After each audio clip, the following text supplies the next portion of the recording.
Olá, bom dia. Bom dia. O Sergipe Rural está no ar. Confira os destaques desta edição. Projeto Dom Távora, com o apoio do Governo do Estado, integrantes de associações de agricultores de Simão Dias passam a confeccionar máscara para garantir o sustento das famílias durante a pandemia do novo coronavírus. Parceria solidária. Embrapa Tabuleiros Costeiros e Instituto Federal de Sergipe unem forças para produzir material de limpeza e álcool em gel para distribuir em unidades de saúde e nos postos de fiscalização agropecuária.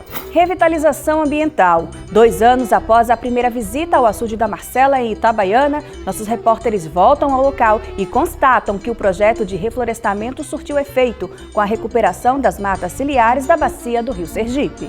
E ainda, veterinário da Endagro dá dicas aos suinocultores sobre a importância do corte e desinfecção do umbigo dos pequenos leitões nos primeiros dias de vida. Essas são as nossas manchetes de hoje, então fique com a gente, o Sergipe Rural já começou.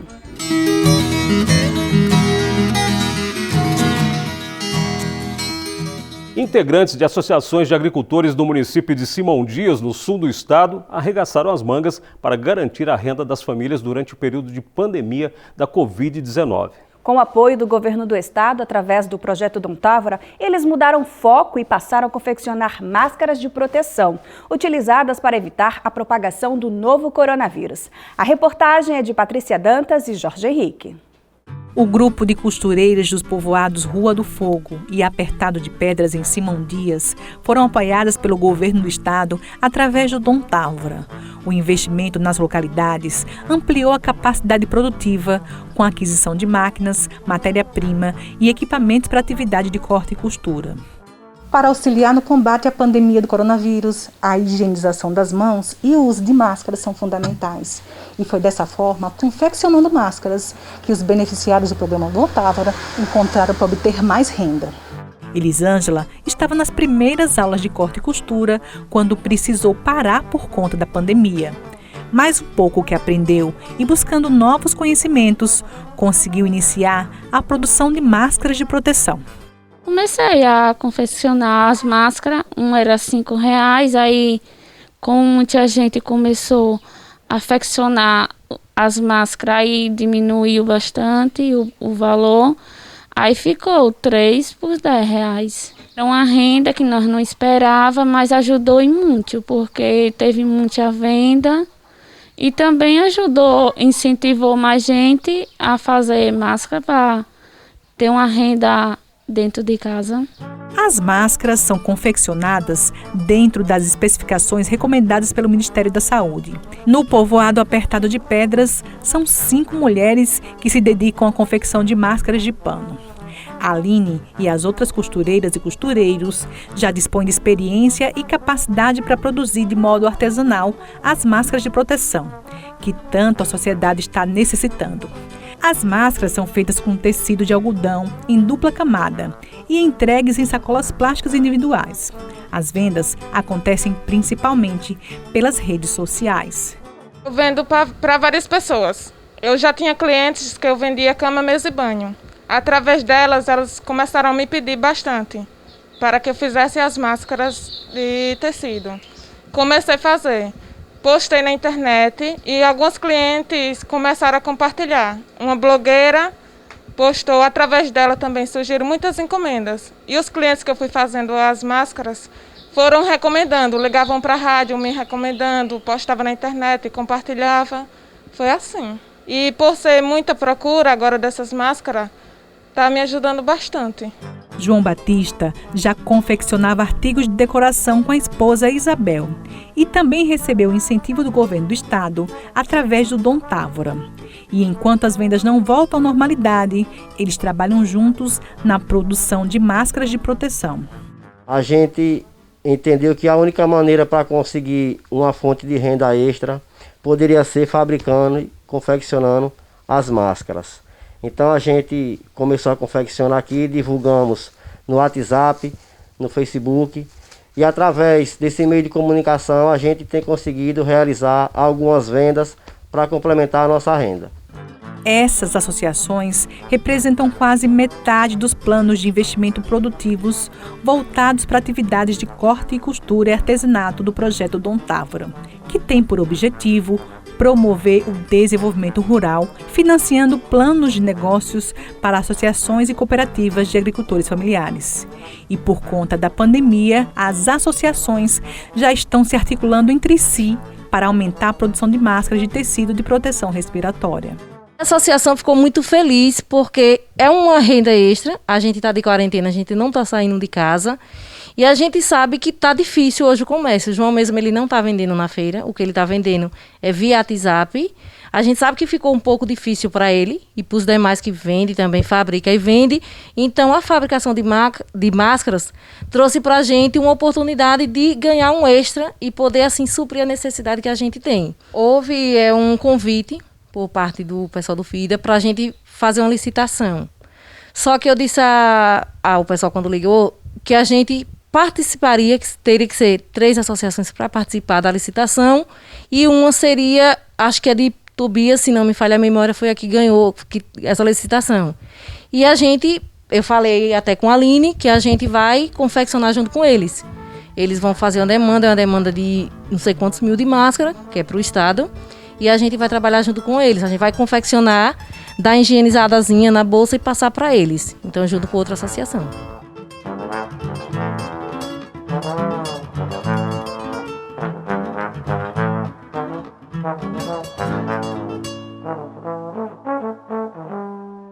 E ainda sobre a pandemia do novo coronavírus, a gente destaca agora a união de forças da Embrapa Tabuleiros Costeiros e do Instituto Federal do Sergipe para ajudar na prevenção e combate à Covid-19. Juntos, os 2 órgãos não têm medido esforços para produzir material de limpeza e álcool em gel que são distribuídos em unidades de saúde e também nos postos de fiscalização agropecuária. Veja. Assim como a maioria dos órgãos públicos, a Embrapa Tabuleiros Costeiros também adaptou a sua rotina de trabalho interno e externo. Tudo para que os colaboradores fiquem em casa nesse período de pandemia. O trabalho segue 93% em teletrabalho por tempo ainda indeterminado. Apenas os serviços essenciais estão funcionando, como alimentação de animais e funcionamento de laboratórios, mesmo assim reduzidos. Mas isso não impediu que a instituição e os funcionários se somassem aos esforços de combate à pandemia. Trabalhando de casa, funcionários voluntariamente fabricaram equipamentos de proteção individual com impressora 3D para serem entregues a hospitais. A instituição forneceu material de limpeza e higiene nos postos de fiscalização agropecuária, além de insumos para a fabricação de produtos sanitizantes. Um deles foi a água desmineralizada. Como é que se dá o processo? Se tem a água da companhia de abastecimento, né, que é uma água potável que se recebe, e essa água ela vem através de uma tubulação. Essa água ela tem um processo que a primeira etapa se passa por um filtro de carbono ativado, que a função principal desse filtro é a retirada do cloro, né? A retirada do cloro que é dosada pela companhia de abastecimento. Na sequência seguinte, nós temos as membranas, que são praticamente os elementos principais do processo de osmose reversa. Essas membranas, elas fazem com que as partículas que existem nessa água, né, ou nesse solvente, sejam retidas. E nos passos seguintes somente a água sem essas partículas. O passo seguinte se tem um filtro biológico. Porque além da questão da gente reduzir essa condutividade elétrica da água, há necessidade de você diminuir a carga microbiana, né? Ou seja, a água que nós recebemos é uma água que possui micro-organismos presentes. Então, no final, o que é que eu vou ter? Eu vou ter uma água com baixa condutividade elétrica e uma água com uma baixa carga microbiana, sendo uma água pronta, né, purificada e pronta para ser utilizada na produção de sanitizantes, que seria essa água aqui. Então, essa produção de sanitizantes, muitas instituições têm titã na linha de frente no combate ao Covid-19. Então, esse sanitizante nós temos fornecido para algumas instituições, Universidade Federal de Sergipe, o Instituto Federal de Sergipe, para a produção de álcool em gel, álcool 70 em líquido, né, e água sanitária, através da produção dessa água purificada por processo de osmose reversa. A Embrapa, junto com diversas outras instituições públicas, federais, estaduais, se articulou muito rápido para dar respostas nesse momento de pandemia. Então, um dos processos, que é esse de filtragem de água, O primeiro lote que a gente produziu foi doado para a Universidade Federal para a produção de álcool em gel e álcool líquido. O IFES lançou um edital com o objetivo de liberar recursos para que fossem desenvolvidos projetos de combate e prevenção à Covid-19. E a Embrapa foi parceiro de um deles. IFES lançou um edital com uma chamada para diversas instituições para fazer uma cooperação para gerar produtos que pudessem ajudar no enfrentamento da pandemia. Então a Embrapa entrou nesse edital, oferecendo a sua capacidade de filtragem de água para gerar produtos sanitizantes. O projeto, que tem a Embrapa como parceira e é coordenado pelo curso de Petróleo e Gás, deverá render cerca de 2.000 litros de álcool e água sanitária. A água chega purificada e a gente faz uma diluição com álcool etílico, que é o etanol, anidro, ou seja, sem água. Então ele está inicialmente a 100%, a gente ajusta para 80%, para depois fazer a formulação do álcool glicerinado, que leva, além da glicerina, o peróxido de hidrogênio. E aí a gente parte de misturadores de 10 litros para a produção e mistura, posterior engarrafamento e rotulagem. É um momento de cooperação institucional, para que atividades essenciais não sejam interrompidas ou prejudicadas nesse momento de emergência global em saúde. Desde que nós nos deparamos com esse momento de pandemia, a instituição, através da reitoria, da Pró-Reitoria de Pesquisa e Extensão e do campus Aracaju e os demais campos, tem desenvolvido uma série de projetos e parcerias para atender as demandas sociais, obviamente culminando com a função social da nossa instituição. E dentre essas parcerias está a parceria do Instituto Federal de Sergipe com a Embrapa. Hoje a parceria do Instituto Federal de Sergipe com a Embrapa reside no fato de estarmos recebendo a água purificada e aqui no laboratório, através do projeto que é desenvolvido pelos professores Silvanito, professor Ricardo Coelho e professor João Vicente, essa água é utilizada na produção de álcool em gel.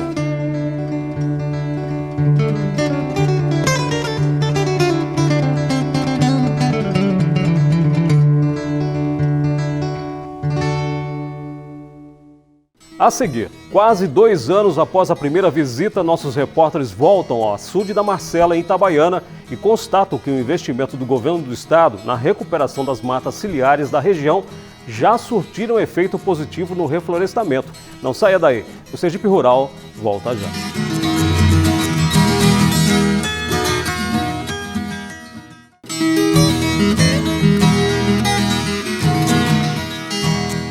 Já estamos de volta e agora com as notícias da meteorologia em Sergipe. É hora de conferir no mapa como vai ficar o tempo nos próximos dias no estado. De acordo com o Centro de Meteorologia de Sergipe, o sol aparece entre muitas nuvens no sábado e no domingo em todas as regiões do estado. Na segunda e na terça, o tempo fica parcialmente nublado, com possibilidade de chuva esparsa em parte do litoral sergipano. No agreste e no sertão do estado, as instabilidades podem provocar chuva em áreas isoladas. Na quarta, quinta e sexta, a chegada de uma massa de ar quente ao estado eleva as temperaturas. A temperatura durante a semana deve variar entre 21 e 34 graus. No município de Monte Alegre, a temperatura deve chegar aos 31 graus, 33 em Neópolis e 34 graus em Porto da Folha. Há quase 2 anos, a equipe do Sergipe Rural esteve no município de Itabaiana para visitar a região do açude da Marcela. Na época, o governo do estado tinha iniciado o projeto de recuperação das matas ciliares da bacia do Rio Sergipe. O tempo passou e trouxe com ele boas notícias. O reflorestamento por lá agora é realidade, graças ao apoio do programa Águas de Sergipe. Acompanhe. Construído na década de 50, o açude da Marcela tem o objetivo de ajudar a região no combate à seca e também desenvolver a agricultura familiar. A localidade já foi próspera, com oferta de água para agricultura e peixe. Com o passar dos anos, o açude foi assoreado devido à exploração das margens. Há 2 anos, essa área era considerada um grande areal degradado por pastagens de animais. E agora, aos poucos, esse espaço vai se transformando numa floresta nativa que evita a degradação do açude da Marcela e aumenta a biodiversidade do local. Foram plantadas 600 mil mudas para a recuperação das matas ciliares da bacia do Rio Sergipe. O projeto de reflorestamento está inserido no programa Águas de Sergipe, um investimento alto e que no futuro vai repercutir positivamente para a população e para o meio ambiente, e que foi entendido por pessoas como João, que se somou ao projeto. Isso aqui no futuro vai ficar uma coisa linda, né? Arborizado, né? Na beira do açude, né? Que era todo desmatado, né? Vai ficar muito bonita, né? As mudas plantadas na área fazem parte da flora local e pretendem resgatar a condição original da localidade. Aqui na Marcela, 5,72 hectares reflorestados. O projeto contemplou o cercamento das áreas com cercas de arame de 5 fios, plantio de cerca viva de sabiás, que aqui vocês podem verificar que teve um desenvolvimento fantástico, espécies nativas implantadas. Aqui a gente tem o molungu, a gente tem a aroeira, a craibeira, o ipê. Então é uma diversidade que foi criada aqui. A implantação aqui deu muito certo e essa área daqui a alguns meses já podem contemplar animais dentro. A ação de reflorestamento dessas matas ciliares contempla, além do açude da Marcela, a recuperação da estrutura de 4 sistemas de irrigação: Poção da Ribeira, Jacarecica 1 e 2 e Poxim. O investimento total foi de 14 milhões de reais via operação de crédito com o Banco Mundial. Foram feitas reuniões com os agricultores explicando a importância do trabalho, tudo pela empresa com esses recursos. O objetivo é atender a demanda crescente por água, garantindo o aumento da quantidade e da qualidade das águas da bacia hidrográfica do Rio Sergipe, contribuindo inclusive com o abastecimento hídrico nos municípios de Areia Branca, Itabaiana, Malhador, Campo do Brito, São Cristóvão, Itapuranga da Ajuda e Riachuelo. O projeto ele foi implantado em vários locais. Na Indagro, nós acompanhamos o açude da Marcela. Na Cohidro, os técnicos acompanham. O projeto foi instalado no perímetro irrigado da Ribeira, João Alves, perímetro irrigado Jacarecica 1, Jacarecica 2. E na Deso, na barragem de Jaime Umbelino, conhecida como a barragem do Poxim. No total, são 260 hectares e o esclarecimento à população da importância desse trabalho nas margens dos rios e dos lagos, dos açudes e dos reservatórios de um modo geral.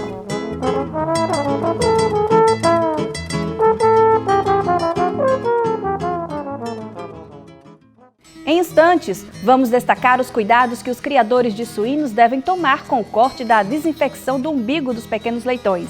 É depois do intervalo, o Sergipe Rural volta já.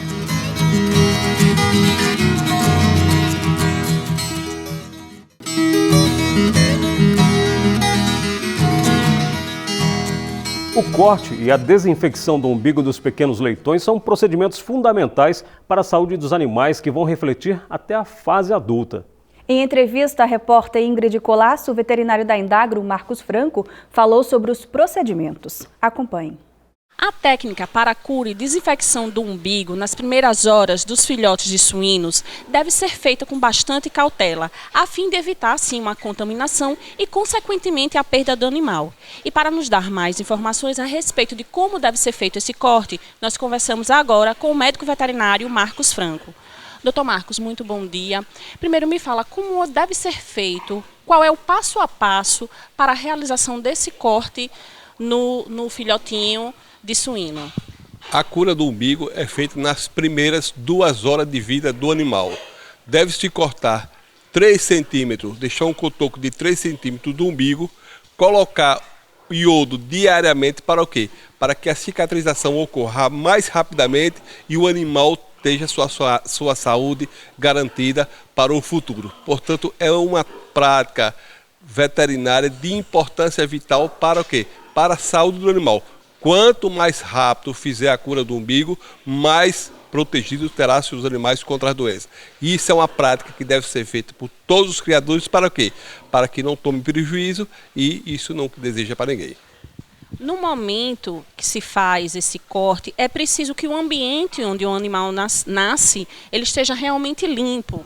correto? A higiene das instalações da pocilga é de fundamental importância para o quê? Para que essas bactérias, esses vírus que existem no ambiente, não penetrem via cordão umbilical, trazendo consequências ruins, inclusive podendo levar à morte. Ou seja, a cura do umbigo é uma das práticas veterinárias mais importantes para a saúde do animal. 70% dos problemas serão evitados se você curar o umbigo do seu animal o mais rapidamente possível. Portanto, fácil, barato e de fácil execução. O senhor demonstrou aqui que se coloca o iodo. Depois que se coloca esse iodo, ele deve ser descartado. Como é que deve ser feito isso? Ou seja, o frasco que você coloca o iodo deve ser usado diariamente. Caso você tenha feito a cura de umbigo de diversos animais, aquele iodo deve ser descartado. Por quê? A matéria orgânica que estava no cordão umbilical, que estava no corpo do animal, vai inativar o iodo. Portanto, o uso do iodo é diariamente. Usou, descartou. Nunca deve se reter no frasco, porque com o passar do tempo, aquele iodo perde sua eficácia, ou seja, não vai curar o umbigo, trazendo consequências ruins para a sua criação. Dr. Marcos, depois de quantos dias é perceptível que houve realmente a cura do umbigo do bacurinho? Diariamente, ao colocar o umbigo, em torno de 3 a 4 dias, no 4º dia, todos estarão curados se você fizer isso corretamente, ou seja, passar o iodo no bacurinho 2 vezes ao dia, olhar se a lesão, ou seja, o umbigo está sendo curado rapidamente, fazendo isso, tudo estará garantido, ou seja, a saúde estará garantida. 70% dos problemas que existiriam com a cura do umbigo será evitado. Portanto, é uma prática fácil, barata e de importância para todos os animais, no nosso caso, importante para a suinocultura. Dr. Marcos, mais uma vez, obrigada pelas suas informações. Seguimos com vocês aí do estúdio. E o Sergipe Rural de hoje termina aqui, mas você pode ajudar na produção do próximo programa. É só enviar e-mail para sergiperural@perip.se.gov.br ou através do nosso WhatsApp. Anote o número 99894-6691. Obrigada por nos receber aí na sua casa e até o nosso próximo encontro.